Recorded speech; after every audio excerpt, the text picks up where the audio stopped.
to another episode of the Wizard Factory podcast, where you subscribe to weekly videos exploring deeper knowledge of the universe and yourself. My name is Logan Hart. And I'm Brian Easterday. And if you're new here, go ahead and hit that subscribe button. We really appreciate that. And it's not too much trouble, hit that like button as well. So Brian, we're getting into some mental illness. Mm-hmm. And this is a very, very complex, dark, scary, painful, you know, all of these difficult things, topic to get into. But as with anything, we try as best we can to approach things from a balanced perspective, from a intellectual, but also a heart-centered place as well. So before we even begin, we're going to just state for the record that this is not medical advice. We're not licensed therapists or anything like that. If you are grappling with serious mental illness, you know, that is up to you to decide the best course of action, and preferably through a professional means. So, Brian, would you like to kind of open up this one? Yeah, so what the perspective that we're addressing this from is first and foremost through our own personal experience. You know, some of these things have been things that I personally have struggled with most of my life. You know, until I started really finding my pathway more, and you know, there's still things that I struggle with from time to time. But that being said, we're also speaking from the perspective of having, you know, interacted with a lot of other people. I've had a lot of interactions with other people who have had similar issues and things, and some of them stay very stuck in like a victim mentality of it. And then there have been others that have actually offered me unique perspectives and helped me kind of reframe how I was looking at the story I was telling myself. And that was a really major step for me in actually getting to a place of healing. So, you know, that's, you know, we're not giving any professional advice to any one person. We're looking at these from a very general perspective, and then just kind of coming at it from bringing what we've learned in our own personal experience and what we know has helped for us, and then sharing that for others. So hopefully it can, you know, help some of you out there as well. And, you know, we would like to, you know, in the comments, let us know, you know, are these things that you've struggled with, or, you know, what are your experiences with these? What do you think of our thoughts on it? You know, give us your feedback in the comments. We definitely want to hear all of your thoughts as well. Mm-hmm. Right, and that brings up a great point, because essentially where we're coming from to open up this here is that most crazy people aren't locked up in Arkham Asylum in, you know, straitjackets or whatnot. They're just regular people living in the world and trying to navigate life the best way that they can. The world is a very dangerous, hostile, or can be, you know, not trying to speak in absolutes here, but there are aspects of reality and existence that are very dark, harsh, painful, and hostile. And a lot of this, I think, is by design. You know, these are normal parts of life, but I think that the system has been designed to really try to amplify the effects of this, to create something that breeds trauma and brokenness, if you want to look at it that way. So these traumas can find us all in all sorts of ways, and they can all be incredibly difficult to process and let go of. But like with anything, we should really look at the definition of what we're talking about here. So Brian, would you like to open up with that? Yeah, so really the perspective that we're looking at mental illness from is, you know, looking at it from the view that your operating system is damaged, so your ability to process and make sense of the world is fundamentally flawed. In short, your trivium process, the way you're processing information and then acting upon that, there's a flaw in there, because there's some sort of trauma or false programming or something that is throwing that decision-making process off. Essentially, you know, it's having an unhealthy mindset, which then results in destructive behavior. And a lot of that can come from having a disconnection with natural law or cosmic law, having the understanding of how not only we as individuals operate, but how the universe operates. I think a lot of these issues really come down to not understanding that.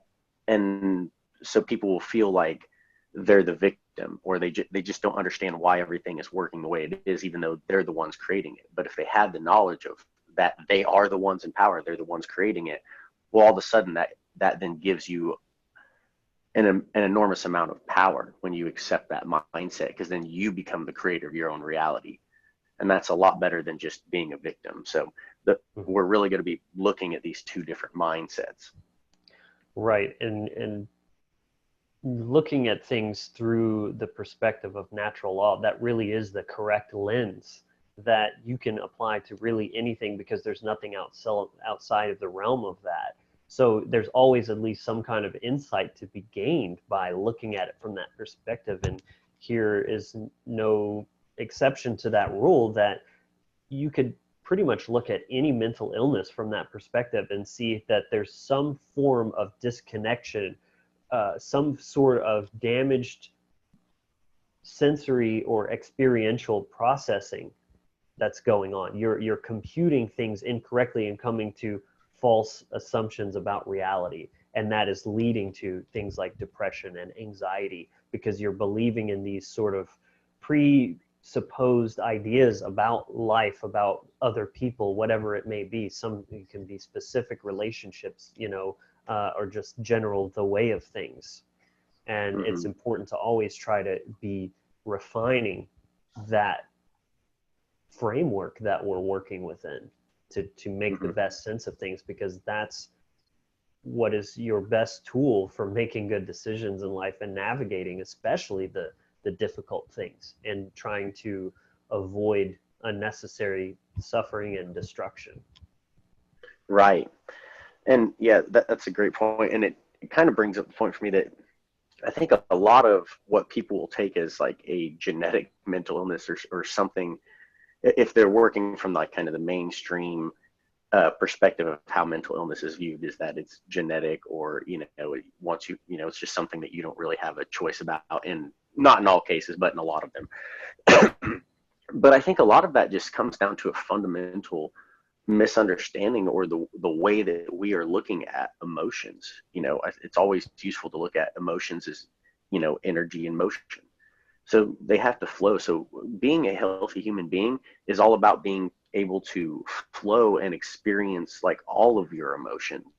Like it's okay to be, if you're thinking about like a loved one that you lost, you might feel sad for a minute. That's like, it's totally okay to do that. And then be able to flow, into happiness or something else in the next. And it's a smooth transition. That's what a healthy mind should be operating like. Where you see mental illness comes in is where that stagnation in like one certain emotion, or certain a few of them, that they become stagnant in them, to where there's not an easy transition. Or there's with bipolar, it becomes the point that a person has extreme reactions, so they just go from one extreme to the other without a smooth, healthy transition in between. Yeah, that actually brought up a thought for me, that it's kind of a paradox, so it's tricky to actually try to explain. But you notice this, people that have been through some shit, people that grew up in a challenge, like a difficult neighborhood or something like that, or just people that have experienced a lot of tragedy in their lives, they tend to either be really broken, sometimes really dysfunctional, and just carrying all that pain around with them. But those who know how to transmute it, they tend to be very like strong-willed, independent, like very kind of developed, mature people. And so it's not that we should necessarily go and seek out tragedy or inflict it on other people. Of course, that's not what I'm saying. But there is something, you can see how it's an essential component for the evolutionary process, that pressure that creates strength and resilience and things like that. It's not all bad there, and you can learn to feel that gratitude even in the midst of that pain. I think there's a lot of value in that. But you were talking about kind of balancing how it can kind of like put people in the pendulum swinging. One major way that I think that this can really take effect is the dynamic of denial and victimhood being kind of on two sides, because people tend to go one way or another when faced with trauma. Total denial that it ever happened. They act like everything's fine. That didn't affect me, or I don't care that that happened. But then that same kind of care is also projected to themselves and others. I don't care what happens to me, or like, no, my behavior is not hurting you. They're denying their own destructive effects, so to speak, or completely wallowing in the victimhood of it would be that, oh, it happened, and I just can't live. I can't see anything past that it happened, and it's my crutch, and like, how could you expect this of me when I've been through, and just using it as this kind of like fallback of like, don't you know I have a condition? Like people do that with all sorts of conditions. I have chronic fatigue. Well, yes, that's a thing, but maybe somebody out there is always playing that card when really they're just lazy and they don't want to muster the energy to do something. Oh, don't you know I have a condition? People have a tendency to kind of fall into that rut of playing the victim card. Mm-hmm. Yeah, one that, especially in a society that, really our whole society is traumatized. So that's some of the aspects we're going to be looking at here, is not only looking at mental illness from the perspective of individuals, but how society has trauma and its own issues, that's kind of a collective thing that we're all dealing with that as well. So there's layers of these things to look at. But it's a really good point to bring up, that a lot of people will get stuck in that victimhood mindset, or like we kind of jokingly like to call it, they'll try to win the victim Olympics. You can definitely see this with certain like political movements, that they'll every group will claim to be the most victimized group, or they'll, I have this mental illness, or whatever it is. It's always trying to find a way to identify yourself as a victim, so you have an excuse to put outside of yourself as to why you're in the position that you're in, rather than bringing it back within, recognizing that you're in control of that, and that you don't have to have these mental illnesses, so to speak. Which is, when I first heard that, I did not take to it well. But after some experience and like listening, that was probably one of the wisest things one of my friends ever told me. But I'll get into that story a little bit later. But the key here is to really stay out of the victimhood mindset. So if we're talking, we mentioned the trivium process earlier, and if you're not familiar with that, we actually did a previous episode about that, that you can check out, that we also tied that in with how it correlates with our little slogan that we have: empower, inspire, and encourage. So I'll put a link in the card up here. Awesome. Yeah. So just click that link if you want to watch that. Right, but yeah. So the key here, though, is recognizing that with that trivium process, the foundation is your knowledge, or your assumptions, your beliefs that you have, and then those are going to act as a filter through which all your decisions are made. So starting with the correct foundational assumption or knowledge to work off of is extremely important. And this is the sovereignty mindset. So understanding that there is a solution. If you don't think there's a solution, you wouldn't even bother trying to fix it. So if you're operating from the victimhood mindset of, oh, I have this issue or this disease or whatever it may be, and it's just genetic, and there's nothing I can do about it, and it wasn't my fault, that kind of leaves you in a space of like, oh, well, there's nothing I can do about it. You have no power operating from that perspective. If you operate from the perspective of being sovereign, that I can choose to take actions to create change that will give me the results I want, then you take all your power back. So if you're operating and stuck in a victimhood mindset, that's why it's so easy to get stuck in that, because people, they're operating from a false belief that there isn't even the potential for a solution, so they wouldn't even bother seeking it out. You really have to stop blaming other people. You have to look at yourself very honestly and recognize that, oh, I do have anger issues, or a lot of times I get really depressed and I, withdraw from people, or, whatever, the specific thing it is that you may be dealing with. You have to be honest with yourself about it. And instead of just looking at it and then falling into that victim mindset, recognize it as a trigger, recognize it as a signal or something that you can start questioning. And it's in those questions that, you'll start finding answers that will actually lead to the solutions you want, and get you past some of these issues that we're going to be talking about. Mm-hmm. Yes. Because like you said, you can see that denial right there too, in that, oh, there is no solution, there's no hope for me. I'm just broken. I'm just a piece of shit. Like, I've met so many people that really speak about themselves openly to other people. Oh, I'm garbage. I'm I'm a dumpster fire, whatever it is that, and they actually kind of have a sense of pride in that almost. It's very bizarre. But yeah, like there's that denial again of just trying to lie to yourself to somehow, I guess, cope, manage it. But if you look at that dichotomy between denial and victimhood, you're seeing that one is denying so that they don't have to feel it, right? I don't have to feel bad if it never happened in my mind.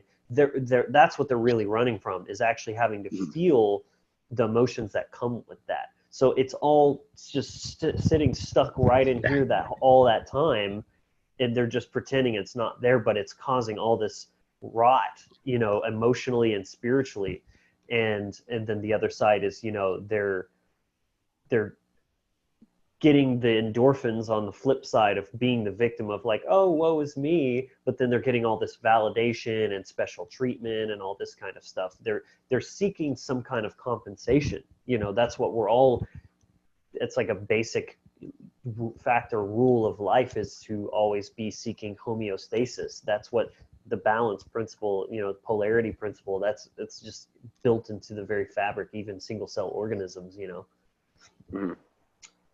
But yeah, like you said, the sovereignty mindset is what you're moving from the victimhood mindset to, or you could say the warrior mindset would be another. And we've spoken about this before of like, a warrior doesn't just sit there and like, oh, I got injured, my spear broke or whatever, like makes a fucking new spear. He wraps something around his leg and fixes it. Like he takes action and he's just ready to get back in the fight. Or she, I'm not playing favorites there. But, like you can see the radical difference between those two mindsets, really. So this next section, we wanted to kind of touch on some of the more common, I guess you could say, states of mental illness or mental dis-ease, being not at ease. And as I said, try to keep in mind as we're going through each one of these, how does this all trace back to natural law or some form of disconnection from that pure filter that's like giving you good data to process through and then navigate life. So starting with depression, that's a huge one, which I'd say is one of two things. It could be the denial of one's true purpose, which I think tends to be the more common one, is people are depressed as an epidemic because by and large people are stuck in lives they fucking hate, and they're denying all of those deep soul desires to go and learn this or go travel here or whatever that they're being pulled to do. And then they get caught in such a loop of that voice inside all but dies. And that's going to cause, there's effects for everything. This is cause and effect of denying that. This is what you get. You're going to wither away like a flower that's not getting proper sunlight. Mm-hmm.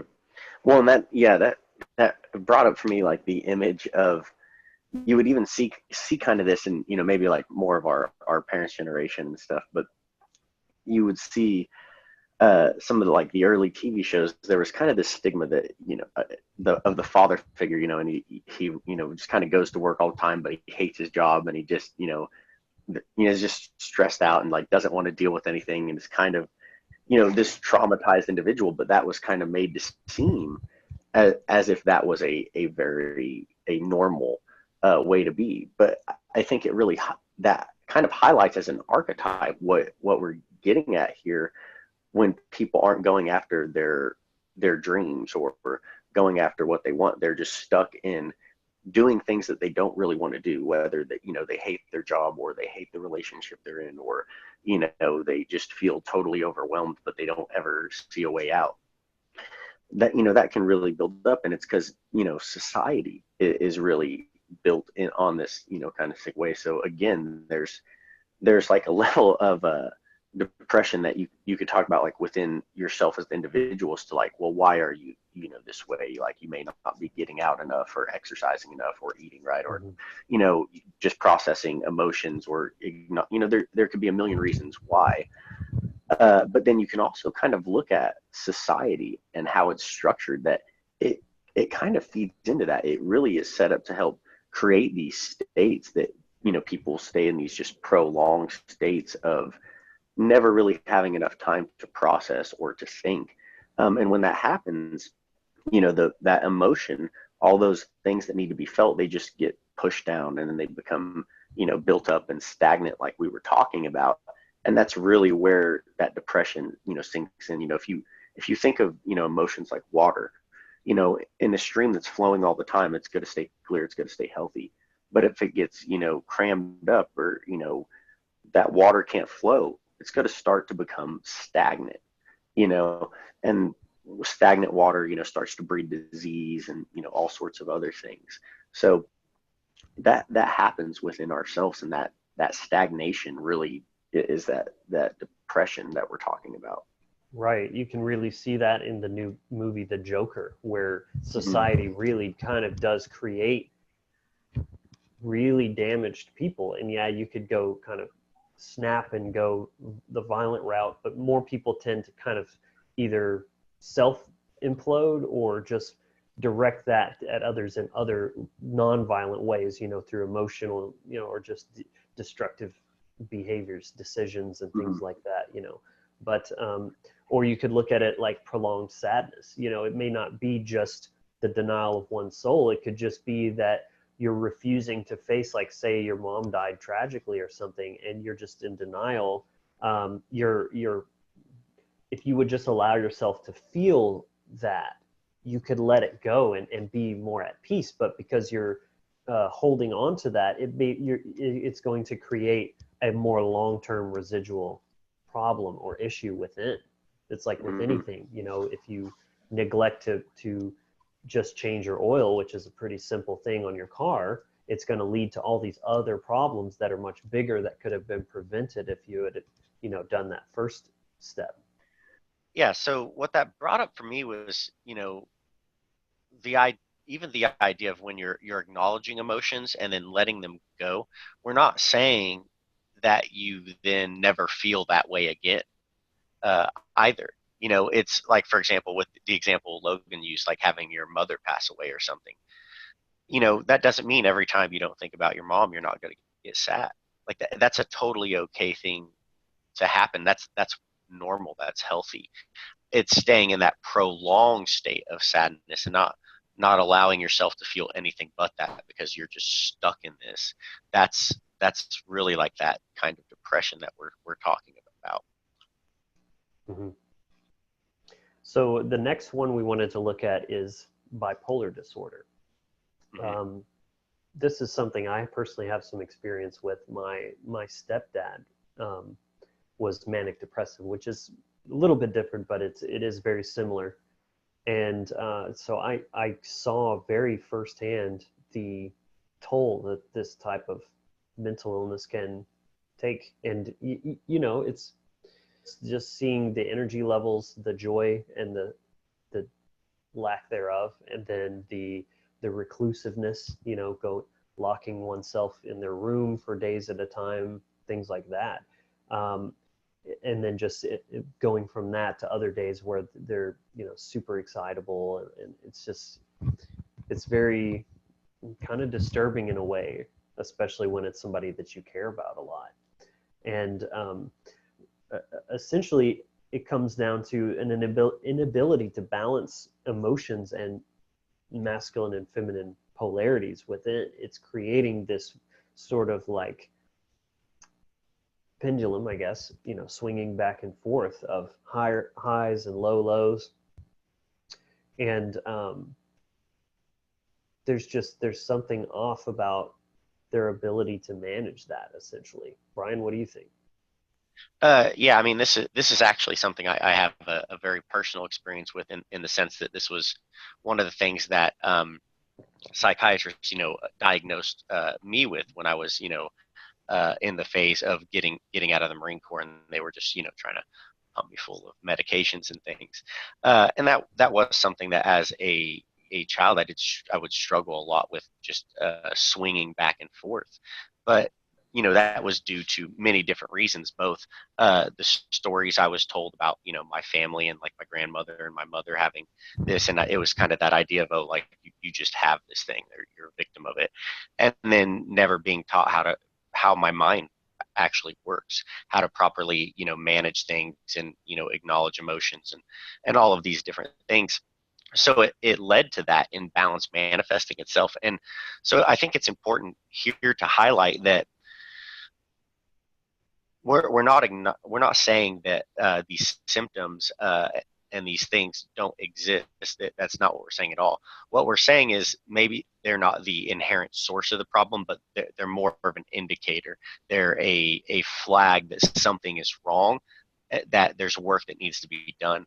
And a big point for me, specifically with bipolar disorder, is I had a good friend when I was, out on, one of my adventures one time. We were talking about this, and I was kind of bringing up my perspective, and kind of stuck in a victimhood role. And she stopped me and said, I don't really look at it that way. She's like, I was diagnosed with it as well, but I really just see it as a person who hasn't, really learned how their brain works, and how to, properly balance the different sides, and then she gave me a short little explanation. And again, at first I was just, I didn't really, I was hesitant to it, because that would have meant I would have had to let go of, my entire identity. So that, that it took a little while for me to integrate that. But as I started to dive into knowledge of the occult and the mind, and all these other subjects that I've come to love so dearly, I really found that to be absolutely true.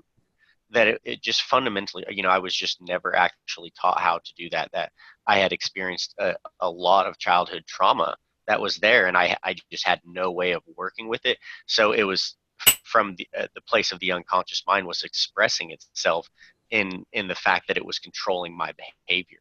And that also, then coupled with, like, depression and things, it was a big thing for me. And then, another step would be getting into astrology.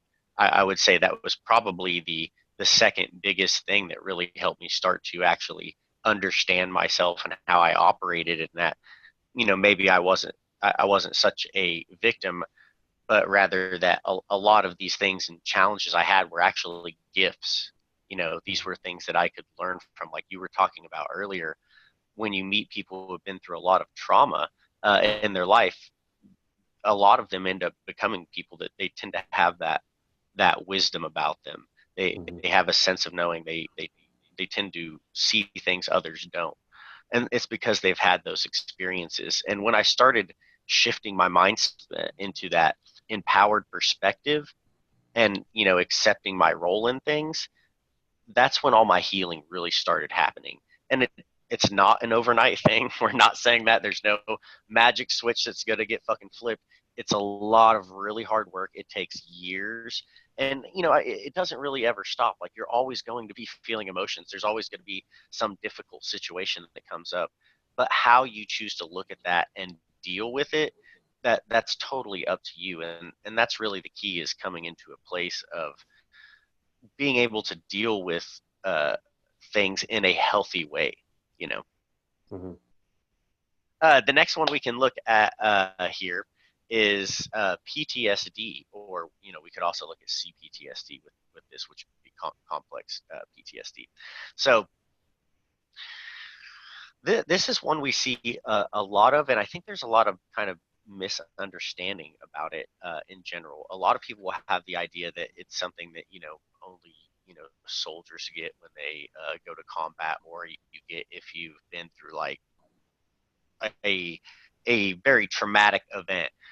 And that is true to some extent, in the sense that those are situations that will produce post-traumatic stress disorder. But what's also a lot more common is the complex post-traumatic stress disorder, which is, built up of a series of things that, may not have been as serious as like a very violent event or something like that. But it could have been, something like as little as like being neglected as a little child, like if your needs weren't being met, or, over and over and over again. And that builds up. And this is something that we really see with society, that society is very much designed to keep people in this state of just constant stress and never actually having time to process and think.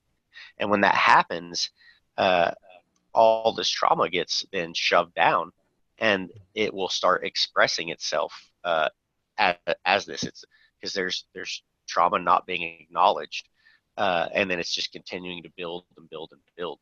So, and this was something I fell into myself. When I was kind of, first going through a lot of these stages of awakening and trying to understand myself. This, again, it was something I thought that once you have it, you just have it, you're fucked for life or whatever. But that's really not the case.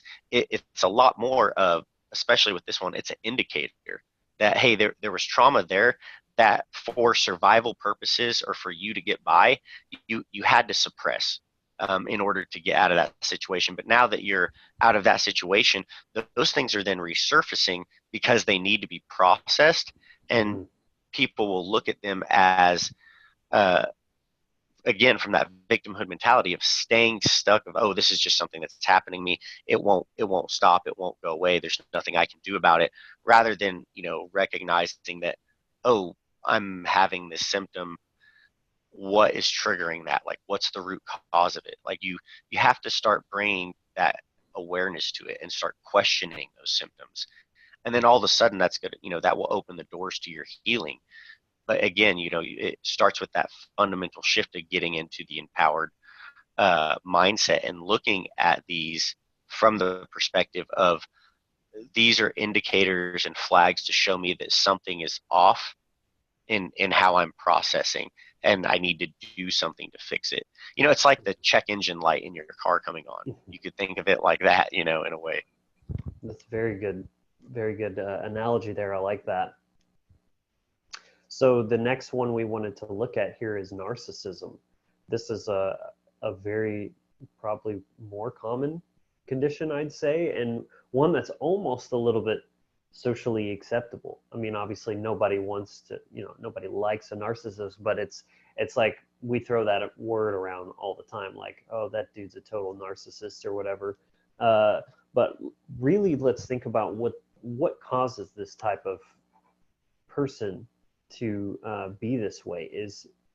It's really like an overcompensation of the ego, which is feeling disempowered, that's stemming back to some kind of trauma that was experienced that made them feel powerless at the time. And this could have been, like you said, Brian, a single event or something that was going on perpetually. Like, I think just if you have an abusive parent, that would be one way that could very easily happen, where your entire, like, your day-to-day interactions are abusive and you're being gaslighted and told that you're worthless and things like that. It makes sense that the mind would invent a way to overcompensate for that loss of validation or feeling worthy, to a point of encroaching that, of elevating yourself above others. You can think of it like it's like a defense mechanism that works on the axiom of, you can't control me if I control you first. Basically, you're like wrapping your tentacles around this person so that they're powerless to hurt you, because you're equating that surrender or that lack of control of someone else as this is vulnerable.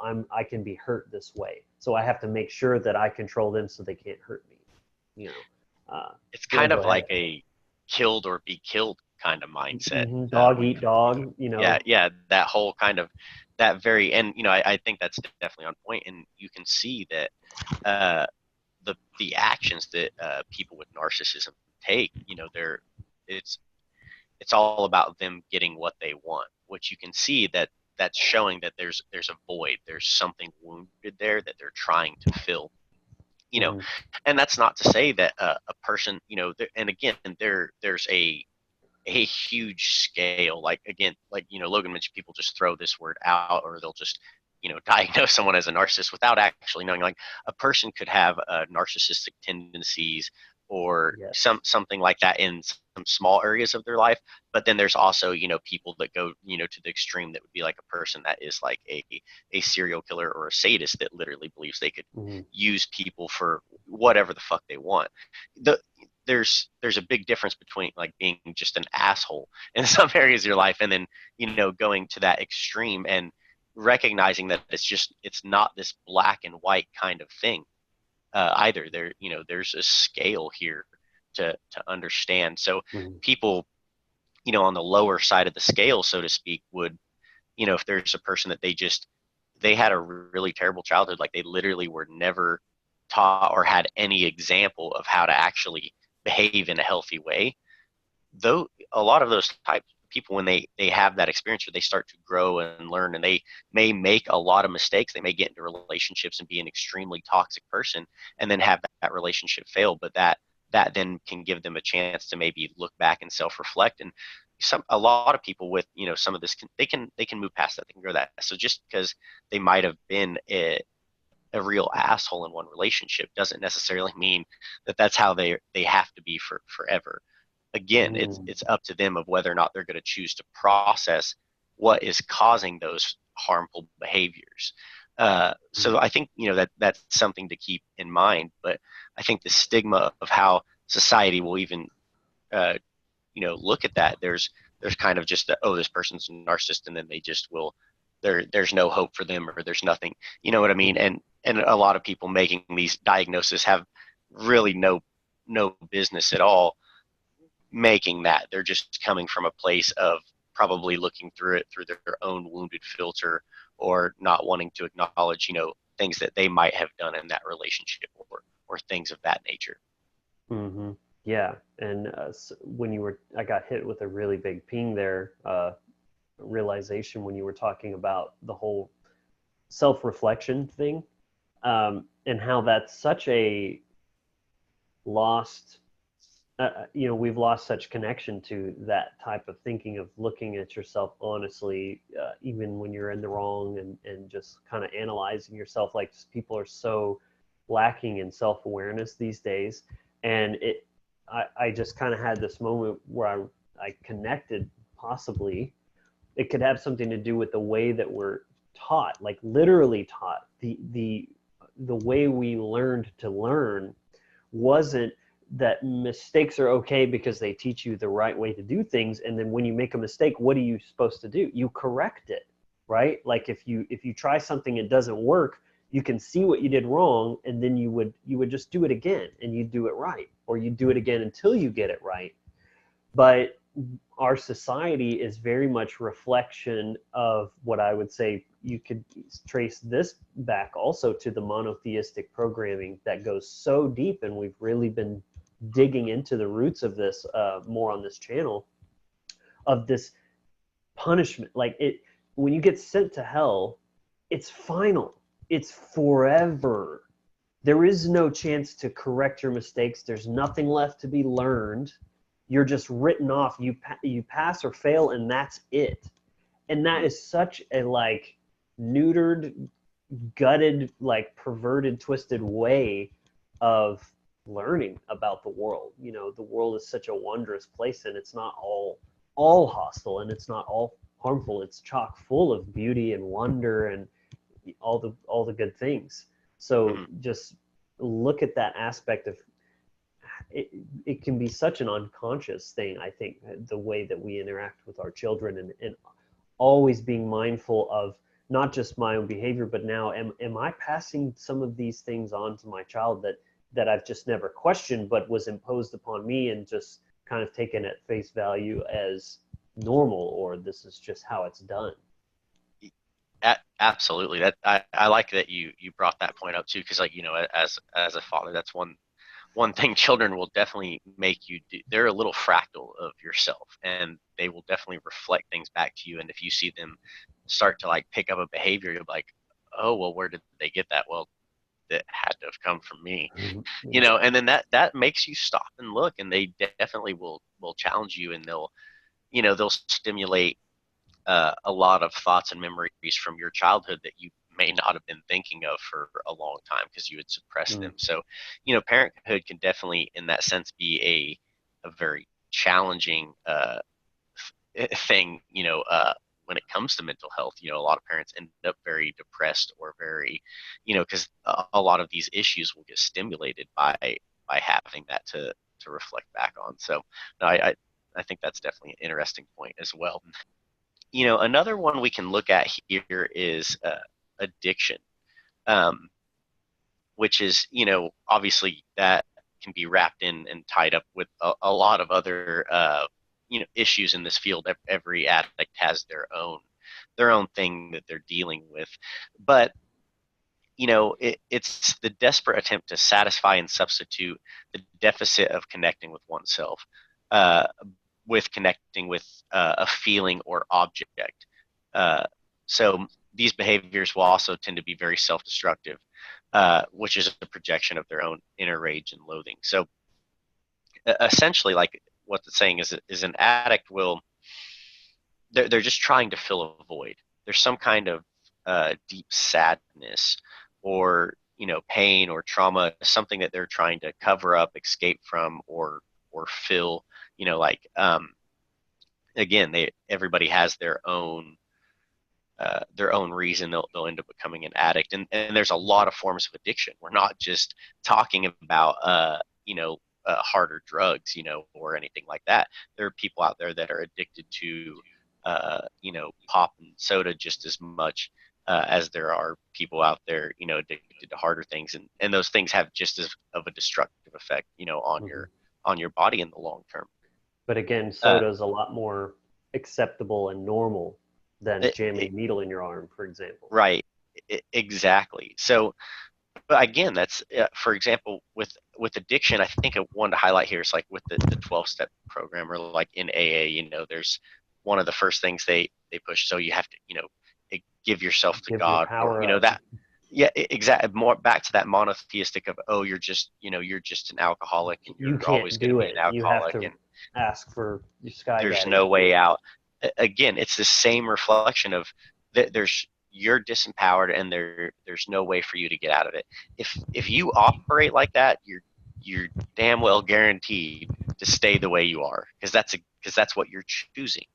But if you start recognizing that you're the one in power, and if you recognize people, like if you talk to people who have got clean from addiction, like on their own, things like that, a lot of them will tell you that that's what it really came. I had to, for myself, choose that I wanted to fucking stop, that I wanted to quit living my life this way, or disappointing my family or my kids, or whatever it may be, that finally got them to say enough is enough.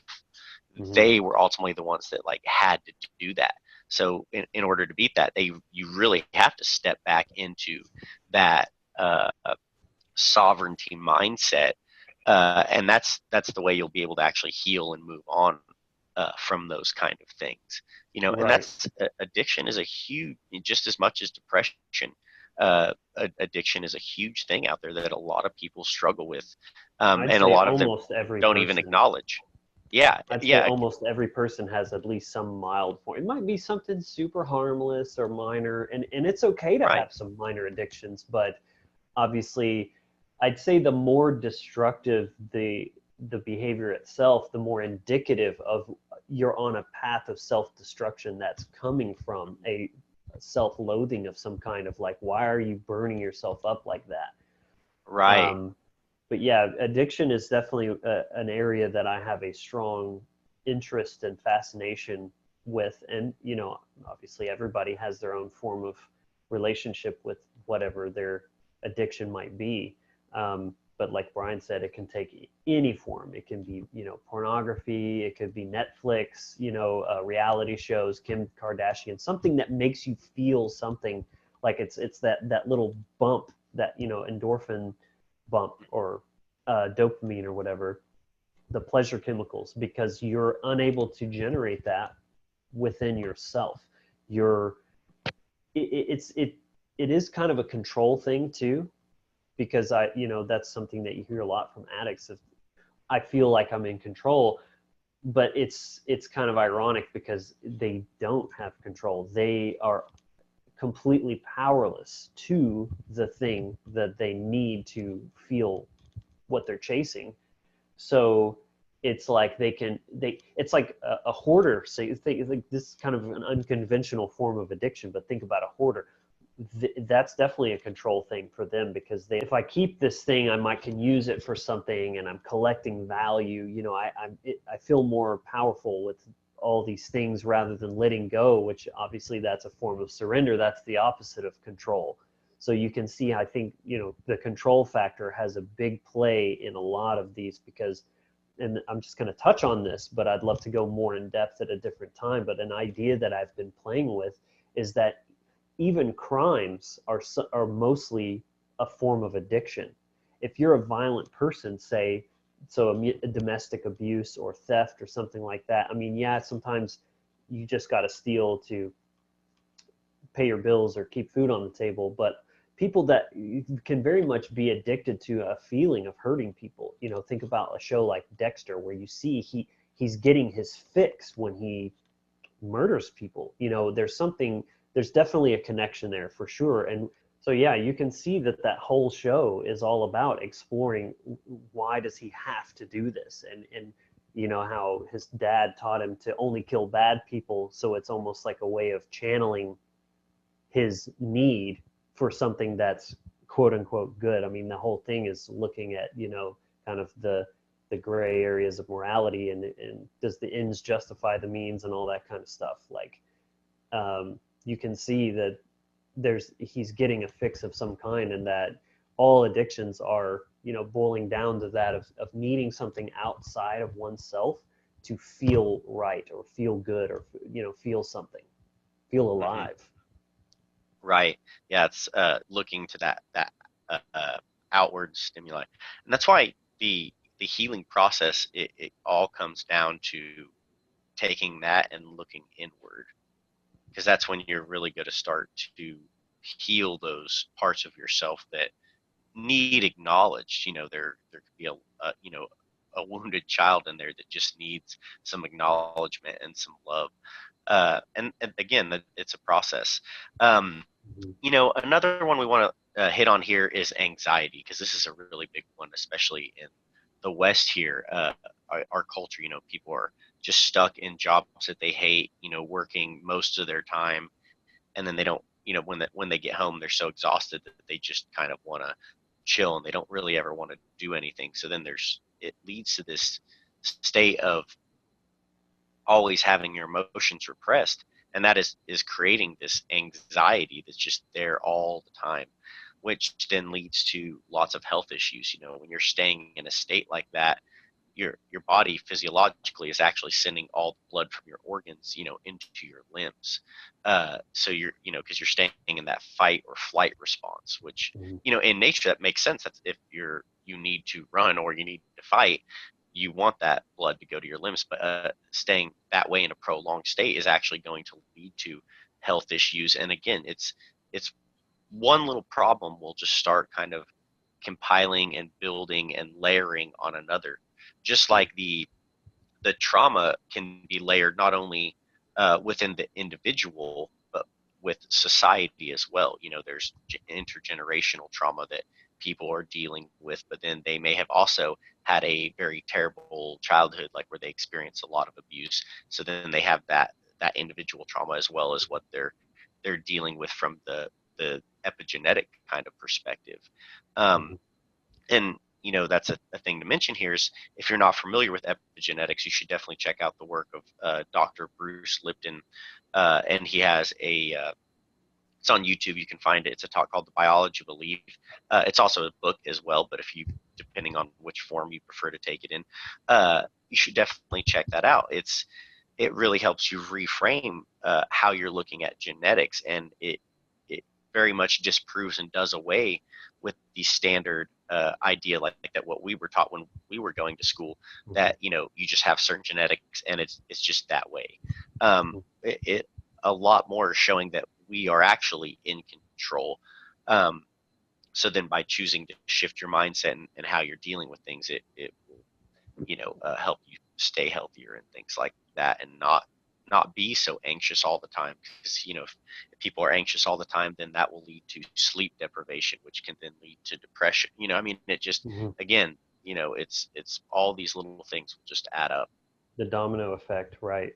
And I mean, what is anxiety but pain or fear that's caused by the abuse of imagination?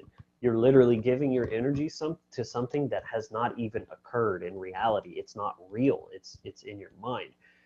I'm not saying that you should never worry about things or that you shouldn't feel anxious about things. It is a normal and useful emotion or state, but it's very easy to get caught in an almost obsessive mind loop on worrying about things that might or might not happen, rather than just trying to prepare the best you can for it and be already surrendered to that potentiality, in outcome.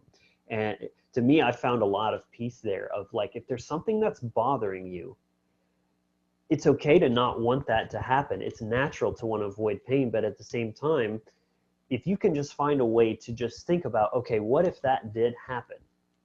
And then actually make peace with it. Pretend it happened and that you're already just processing it and accepting that it's done. There's nothing I can do about that. How can I move forward? You'd be amazed how much difference that can make, and that it can really dissolve that fear away in many cases. I'm really glad you brought that up, because that's a very powerful practice that I've done in my life just kind of naturally. But that's something that I've always learned, that if there's some kind of difficult situation, I will go. My mind, me, I like to think about every scenario. I'll think of every scenario imaginable, and then try to make peace with each one of those. So it's like no matter what happens, I'm already good with it. I can just pivot quickly and kind of shift. It's like you're pre-processing it before it even happens, rather than I've got that Scorpio nature. Hoping that it does it. You're spending that energy anyways. Instead of the fighting it energy, spend the same effort on just making peace with it, and then it might not even happen, and then you're just like, oh, cool. Exactly. One, you also mentioned that how anxiety can be helpful, and that's something that that's a theme here that we want to make sure that we're highlighting and acknowledging, is that these emotions, even sadness and depression and things, if you stop looking at them like from a totally negative perspective and look at them as something that can be a tool, like there's a really good movie that highlights this. It's a kids movie, but it's called Inside Out. But there, it takes place in like a little girl's brain, and then each one of the characters is one of the emotions. But in short, in the movie, sadness is kind of like trying to find her role, or people aren't really understanding her purpose there throughout the whole movie. And then at the end of the movie, you end up seeing that it's a necessary part. It's something that we do need to feel. It's okay to feel sad about something. It's okay to get angry, or feel, if you do something bad, it's okay to feel guilty. Acknowledging all your feelings is very important, and seeing all of them as having their place and being very useful. That's absolutely necessary for being able to operate in a healthy manner, to where you don't end up developing these mental disorders. Right. In fact, another tool that I can offer here that I use sometimes is, if I'm struggling with difficult emotions, imagine myself to be the parent of my own inner child. So in the perfect world, how would a parent console their child who's struggling? Well, you don't invalidate their feelings. You, as a matured mind, might see it's a bit silly to be so upset about this, but at the same time, you can be present with them, you can hold space for them as they feel that and really feel it. Imagine yourself in that role for yourself of like, oh, I see that I'm feeling sad and it's okay. Like you're almost consoling yourself in the same way that a parent would a child, because you can see that bigger picture. You're kind of like the bird's eye rather than down in the thick of it. Just, for what it's worth, I hope that that's useful to someone, because it has been for me. Yeah, that's But a very good thing to do. Very good practice.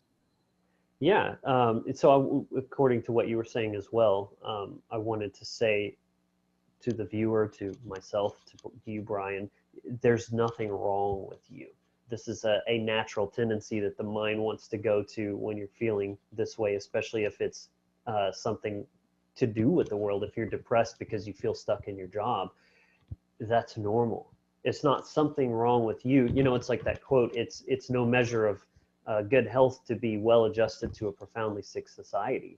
If there's something wrong with the world, then you not liking it, not fitting in, not feeling fulfilled with it is a good thing. That means that you haven't lost your soul, you haven't lost your humanity completely yet, that there's still something alive in you that can be revived anytime you choose to do so. It's always up to you, no matter what the circumstances are. Right. Man, I really like that you brought that up, because that was something that you see just in the specific context of, we could be speaking to, say, the truth community, or people who are interested in creating a change in the world.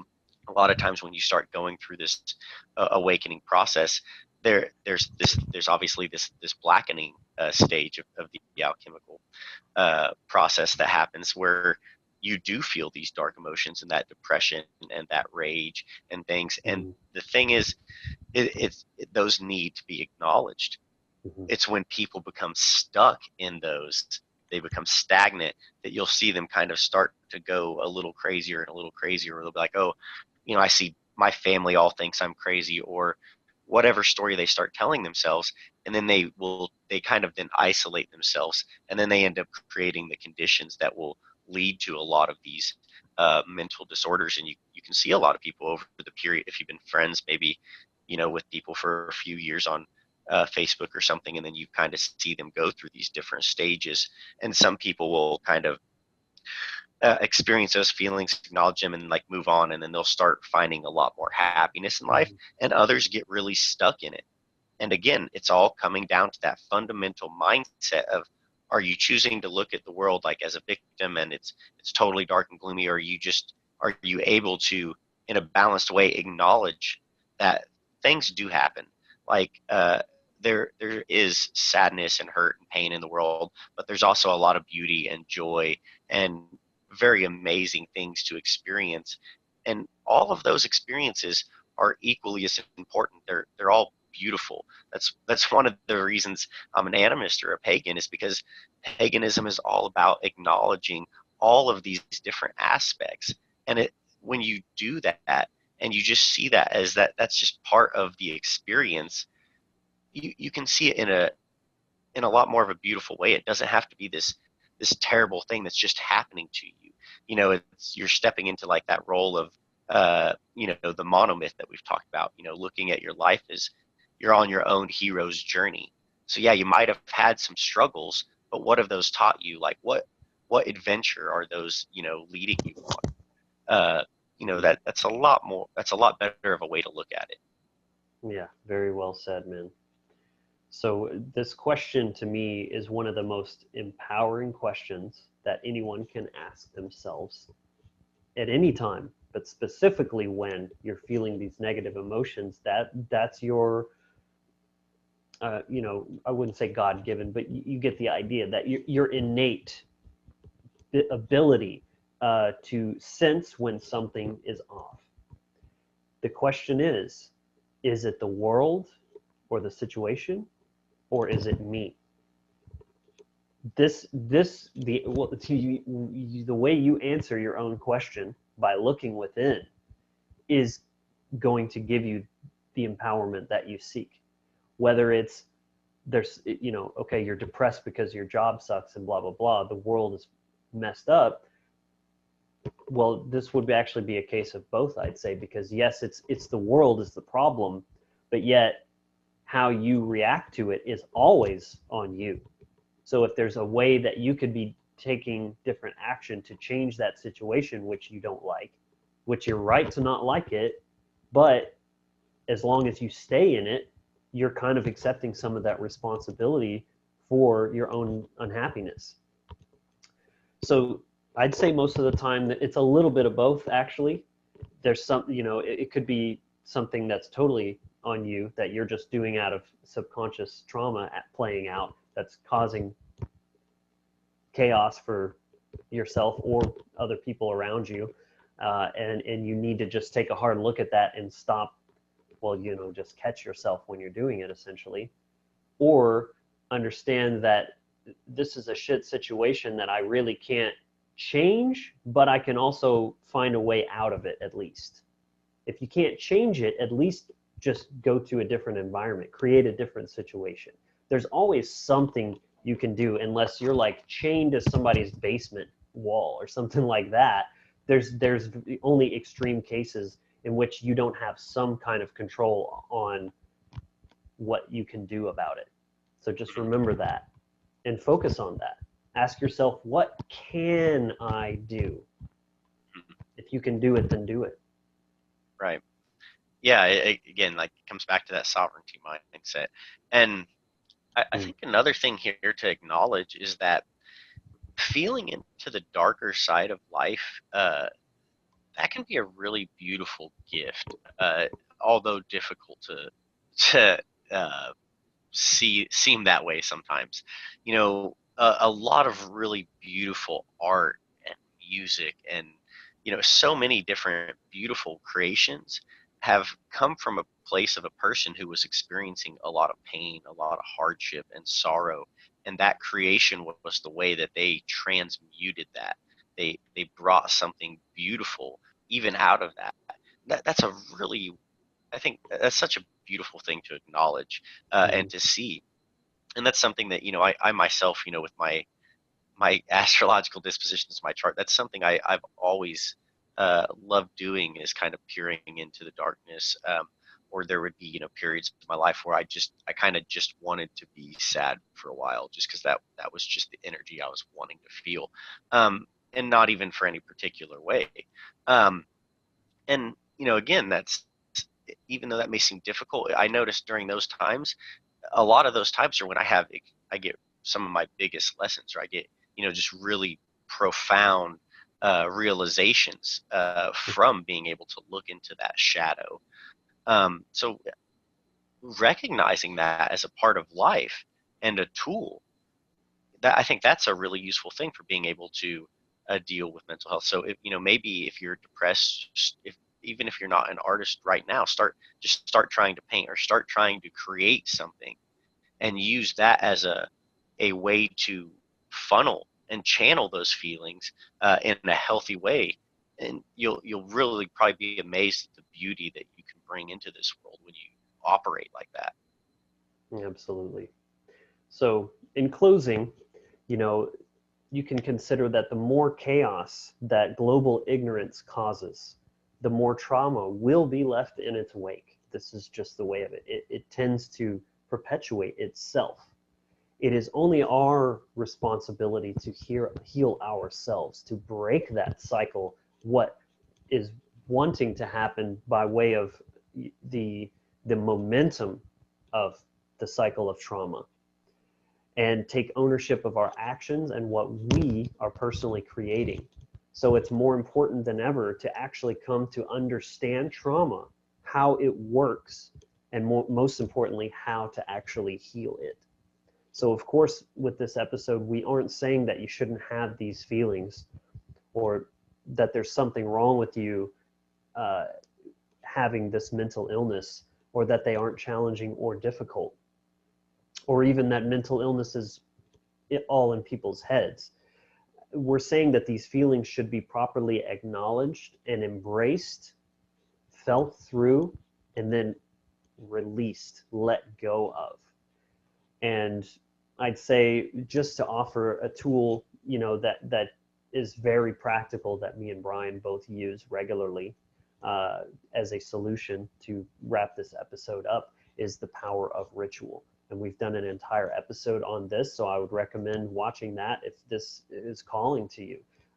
There is so much depth to what can be done in this space, and it's also personal. It's what it is that you choose to do, what mediums call to you, whether it's the runes or just anything, just in general. Your soul, your heart knows what it needs to heal. It reminds me of something I heard about. There's newer science that is measuring brain waves and activity and things like that, and they can actually calculate your healthy brain function on a radial scale that is associated with musical notes.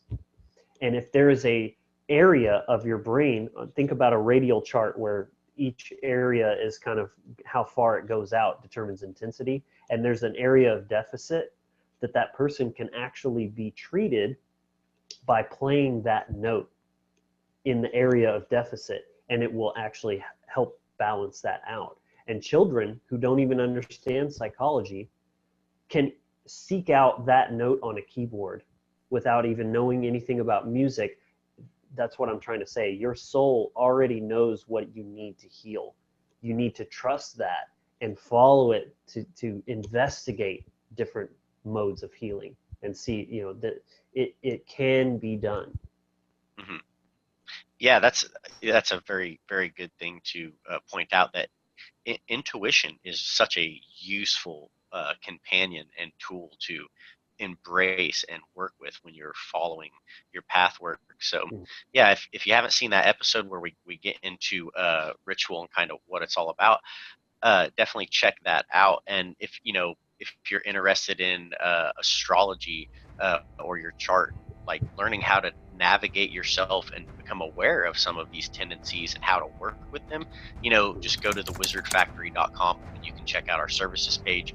We also have a couple sales and specials going on there now. So thank you for tuning in, everybody.